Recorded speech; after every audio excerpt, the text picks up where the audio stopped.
Niger community accuses health officials of diverting funds meant to procure drugs. Benue residents attribute rising cases of domestic violence to economic hardship. NDLEA seizes cocaine worth 4 billion naira at Lagos airport. On the international scene, Israeli military issues new evacuation call for Lebanon as offensive continues.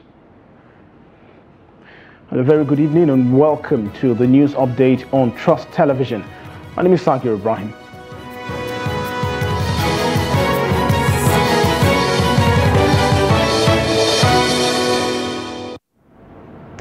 And now the news in full.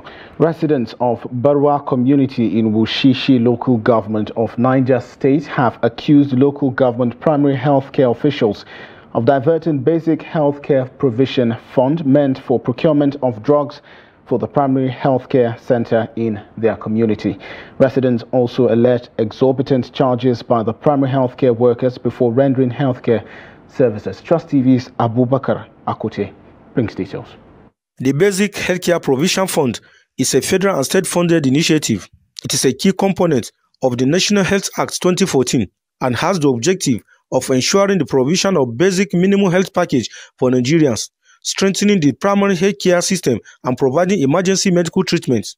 It is derived from a minimum of 1% of the federal government consolidated revenue fund at the primary health care centers. Those enrolled in the Basic Healthcare Provision Fund are covered to receive antenatal care, delivery and postnatal care for pregnant women, as well as immunizations and treatment for malaria, pneumonia, measles, and dysentery for children under 5. Nevertheless, lack of knowledge of such fund among majority of citizens and its purpose makes it easy for diversion or mismanagement. Head of Barwa Primary Health Care Center Wushishi, Ramotu Danteni, said she had been directed not to speak with the media. Nevertheless, she said her clinic has 500 enrollees to benefit from the fund, but could not provide more detail whether the target beneficiaries enjoying the free healthcare services as expected. The district head of Wushishi, Alhaji Abubakar Ibrahim Wushishi, who is also the chairman, World Health Committee, Barwa Primary Healthcare Center, said the fund has not been judiciously utilized in the last 5 years. This clinic, Barwa Basic Healthcare, they used to bring 300,000 naira every month. In that 300,000 naira, 200,000 naira is mainly for drugs. Mainly 200,000 naira is mainly for drugs. Then the remaining 100,000 naira, like at least 60 or 70,000 naira will be on this the issue of if the maintenance, if there is any maintenance or in the clinic about this OMO, sanitizer or something, then the remaining 30,000 naira is in respect of the committee, that is the World Health Development Committee. They are the one sitting that every month we have to sit down and deliberate on what is going to do, what are we going to do on that very month with the money. So that 30,000 naira, it is in that 30,000 naira that is the money for committee. They say there is money for this MIE, that is monitoring and evaluation. There is money for director, this and this and this, in the remaining 30,000 naira. That is how it is. The deputy gave me letter in order to intervene. So my Oga wasn't stay around, he went to Abuja. The only thing I spoke to my Oga, the council chairman, that deputy has given me letter to give you about what is happening in this primary health care. He now say I should keep the letter. He will look for me because we have not seen the letter. Yeah, he has not seen the letter. Surprisingly, the primary care center that ought to have been busy on a Monday was found to be empty, except the staff who were seen sitting in the wards. I don't know the benefit of building this primary healthcare center in your community because I took a patient suffering from malaria to this clinic for treatment. They charged me 6,000 naira. Since then, I stopped my family from coming to this primary healthcare center. My wife was in labor and I wasn't around. She was brought to this clinic because it is closer to my house. She was delivered. They charged me exorbitantly. There is no difference between this primary healthcare center and a private clinic. Around 5 p.m. recently, a car was brought here, packing drugs out of the clinic. We wanted to confront them, but our headers asked us to leave them. Now it is in the night that they do come to pack drugs on bikes. We thought this primary healthcare center was built for the community, but there is no benefit. We were made to understand that if we bring our pregnant women here, they will give us drugs free, but that is not the case. I brought my wife here for antenatal care. For the first time, they charged me 3,000 naira. For the second time, they charged me 4,800 naira. Yet, I had to buy the drugs they prescribe outside. Community leaders also alleged that employment racketeering has led to employment of unqualified staff in the clinic. Staff in charge of pharmacy department, who was found to be a secondary certificate holder, declined comment, but the superior, Ramotu Danteni, confirmed his qualification. Niger State Commissioner for Primary Health Care, Ibrahim Dengana, said the ministry took the matter and any other allegations seriously. He said in line with the statutory oversight functions of the Ministry for Primary Health Care, an investigative panel had been set up with a view to ascertain the facts and otherwise of the complaints and allegations. He said the ministry will make the findings of the investigative panel public in due course. Abubakar Akote, Trust TV News, Mina. Oh, thanks to Abubakar Akote for that investigative report. One of the consequences of the abrupt subsidy removal of fuel in Nigeria is the rising situation of domestic abuses between spouses and their wards. Makurdi residents say these cases are mounting because most spouses can no longer cope with the basic needs of their families. Trust TV's Jimmy Adzande brings details. The Makurdi residents say the engine room of family is money, and when the economy threatens the livelihood of people, there are bound to be counter-reactions. Domestic violence, depression, and even untimely death are some of the consequences.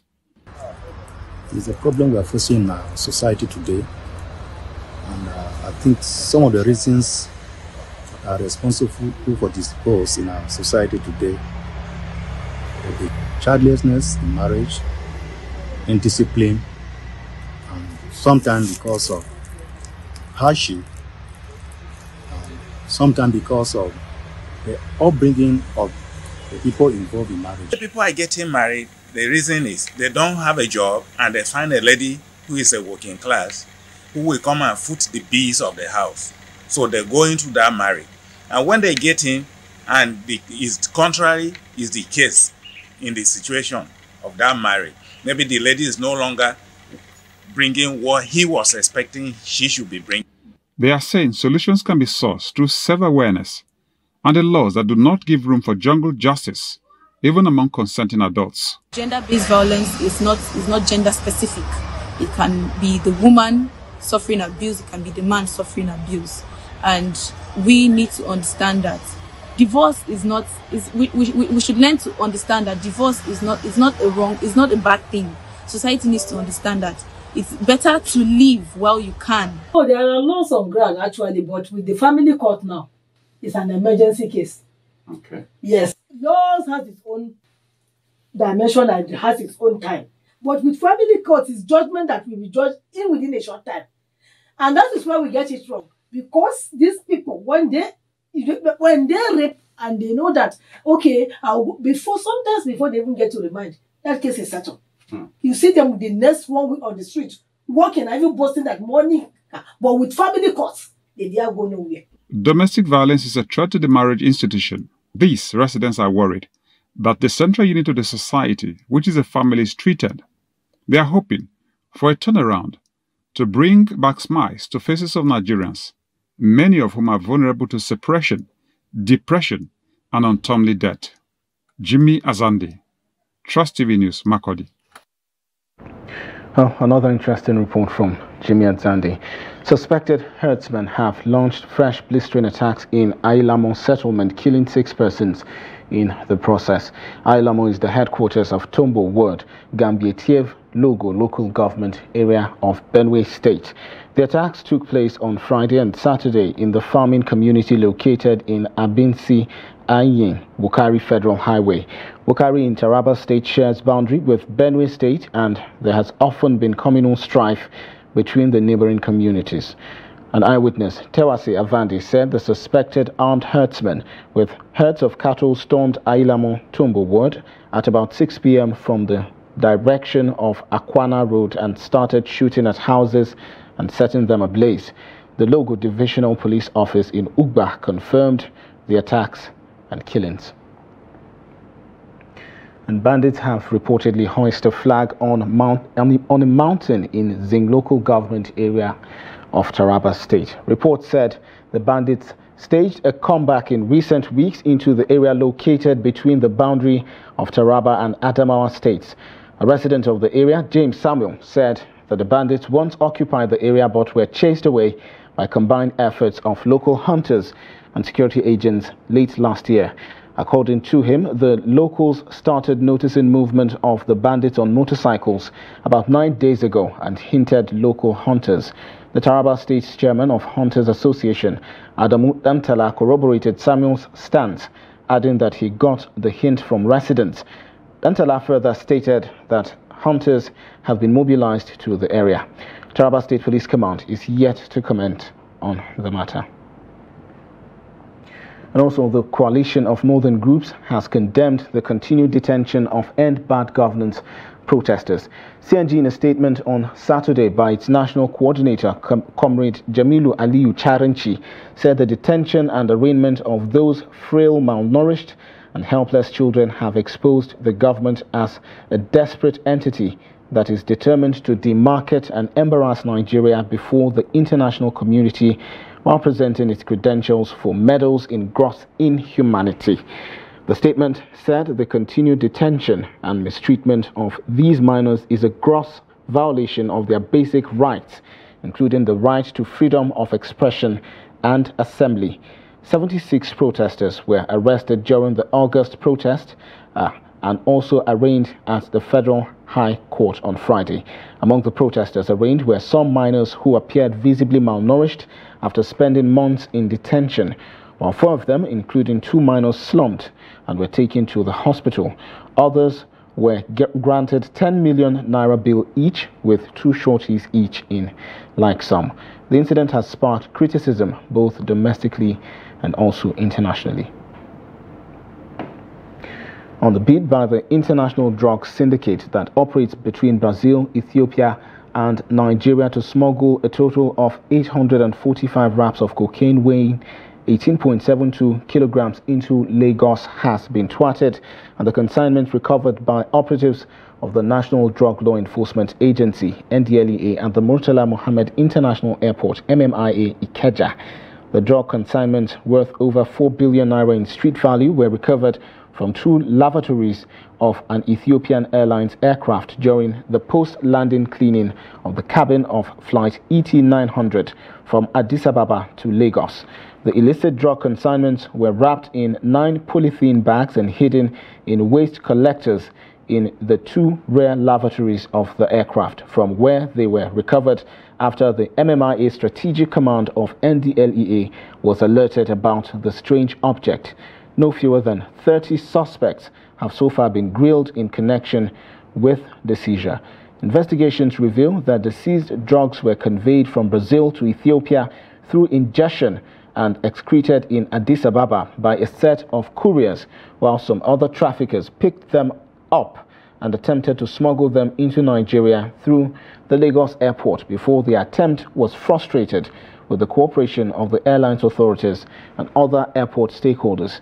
In the same vein, attempts by some drug trafficking syndicates to export 2.928 kilograms of cocaine, cannabis and tramadol at 225 milligrams concealed in body cream containers and pieces of artwork to Australia, United Arab Emirates and the United Kingdom through some courier companies in Lagos were also blocked by NDLEA officers of the Directorate of Operations and General Investigations. And elsewhere, the Oyo-Osun Command of the Nigeria Customs Service says it has ramped up sustained efforts aimed at curbing the menace of smuggling and other illegal activities that undermine the economy. Area Controller for the command, Ben Oramalugo, stated this in Ibadan during an interactive session where the customs leadership there also promised to synergize with other sister agencies to rid the society of drug use and abuse, as well as the proliferation of fake and substandard pharmaceutical products. Here's the report. At the interactive section, the Oyo-Osun Customs Command said between August 30th and October 29th, 2024, the command made significant strides in revenue generation and anti-smuggling efforts. You must have seen a lot of reforms in Nigeria Customs. More revenue. Well, Nigeria Customs has a target of about 5 trillion. We already collected more than 3 point something trillion. Yes. According to the command, in addition to generating over 18.7 billion in revenue between June 14th and August 29th, 2024, it has successfully curbed illegal cross-border activities. And regulatory actions will be taken. One of the regulatory actions is destruction, public destruction, that will be taking place very soon, and you will be involved, you'll be invited or informed, because we don't want it re-injected into the system. If we don't destroy them, if we just dispose them carelessly, it can be re-injected. And so the effort of custom in seizing them will be compromised if we don't handle it according to regulatory procedure for the destruction. Not done, the customs controller also handed over substances suspected to be cannabis sativa to the National Drug Enforcement Agency, where it reiterated its tough stance against drug use and abuse. Children that are supposed to be future of tomorrow, they are all engaged in drugs. And I have made sure that the sister party, I and officers and men of this command, we have made sure that Oyo-Osun is not a fertile ground for them. And whenever we see it, we hand over to NDLEA. So NDLEA is doing every effort through sensitization operations that we carry out in order to prosecute the producer. We see people that are using drugs as somebody that is sick, that needs help. Why the dealers are the real criminals that we arrest and prosecute and send to jail. The Oyo-Osun Command also urged members of the public to continue to support the command's effort by providing timely information that will help combat the challenges posed by smugglers and economic saboteurs. Into matters around lawmaking, the Senate Committee on Solid Minerals, which is saddled with the responsibility of investigating the recent collapse of a mining pit in Niger State, has said the federal and state governments are losing billions of dollars to illegal mining in the country.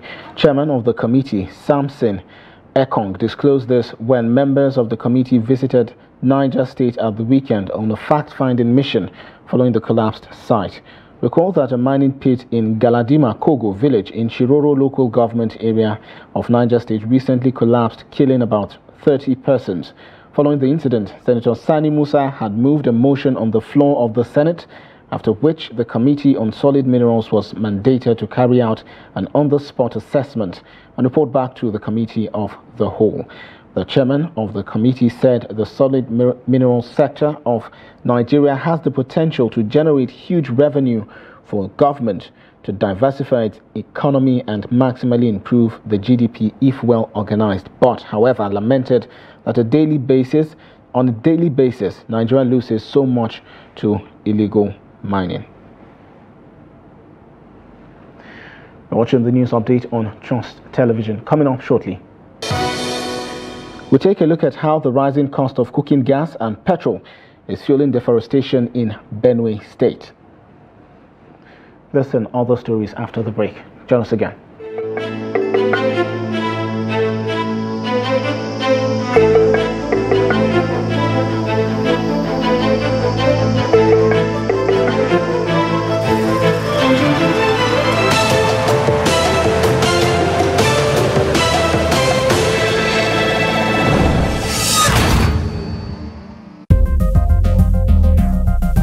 This is Trust TV. documenting the Nigerian story.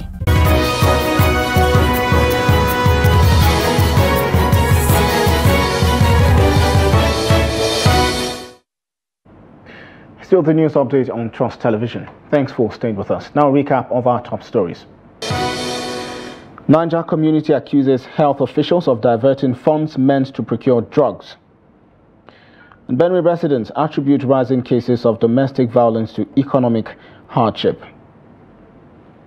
And to all those stories now. Unlike what was attainable over a year ago, the majority of Benue residents, especially urban dwellers, have abandoned their burners and gas cylinders.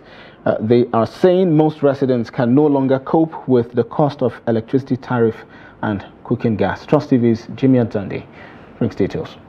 Charcoal, though illegally sourced, and sold for between 7,500 and 8,000 naira in the state capital, has been the cheapest means for cooking, according to Makurdi residents.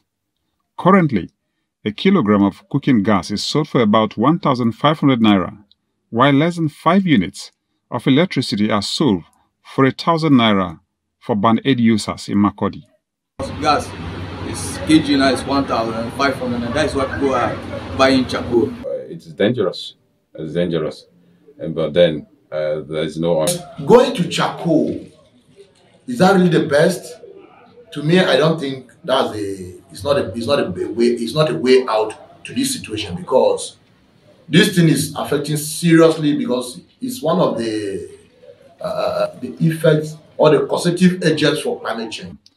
As per se, while there are enabling laws, poverty, though not an excuse, is one of the setbacks facing the development of ecosystem.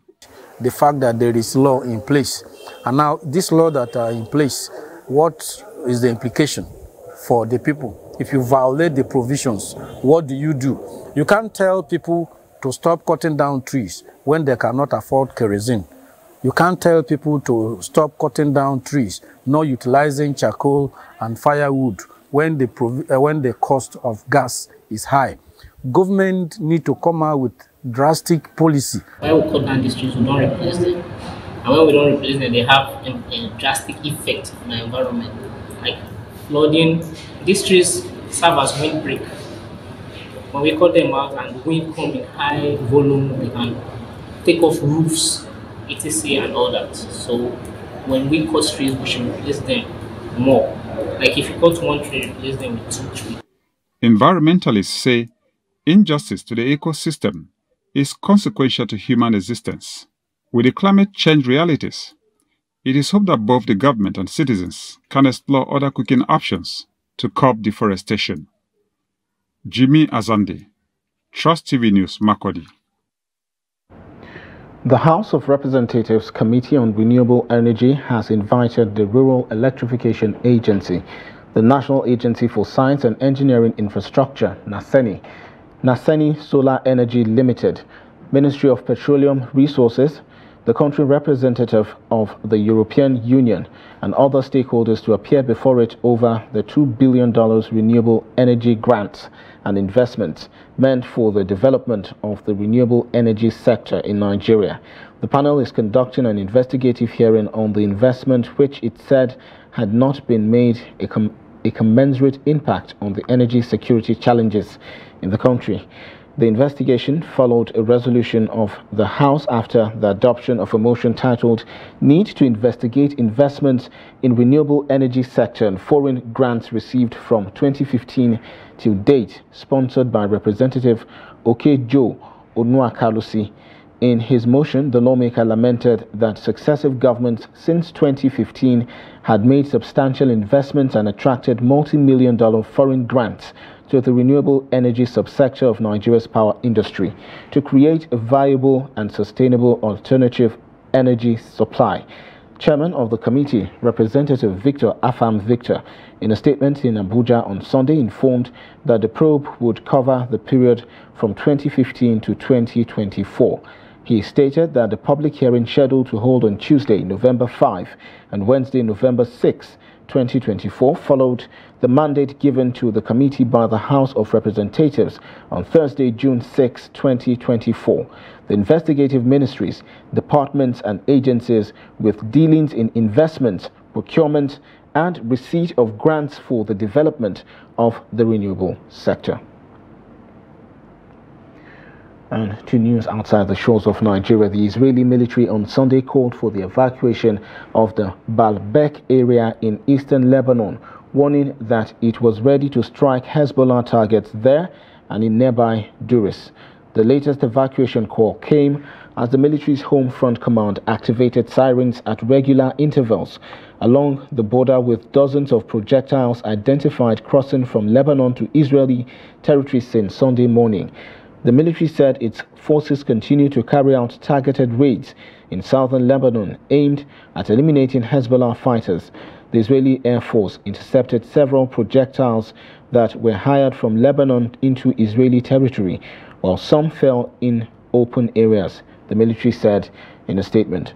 On Thursday, rocket fire from Lebanon killed 7 people in the town of Metullah in northern Israel, including 4 Thai farmers. The military said its forces were carrying out targeted raids in southern Lebanon, adding that on the night of Saturday to Sunday, they located numerous weapons stored in a building in southern Lebanon. And in sports, the Super Eagles camp for the 2025 Africa Cup of Nations qualifying match day 5 encounter against Benin Republic will open in Abidjan on Monday, November 10. The 3-time African champions are scheduled to take on Cheetahs at the Felix Houphouët-Boigny Stadium, Abidjan, on Thursday, November 14. All the invited players will travel direct to Abidjan from their respective bases. The Super Eagles will also entertain the Amavubi of Rwanda at the Godswill Akpabio International Stadium, Uyo, on Monday, November 18. Caretaker coach Augustin Eguavon is expected to unveil his squad for both games this week. Nigeria top Group D of the 2025 AFCON qualifiers with 10 points from 4 games. They need a draw from the 2 upcoming fixtures to confirm their place at the AFCON 2025 finals. And with that, we wrap up the news update on Trust Television. Do not forget to follow us across all of our social platforms and catch our live stream on YouTube and Facebook for more news programs and documentaries. My name is Sagir Ibrahim. Thanks for watching. Join us again.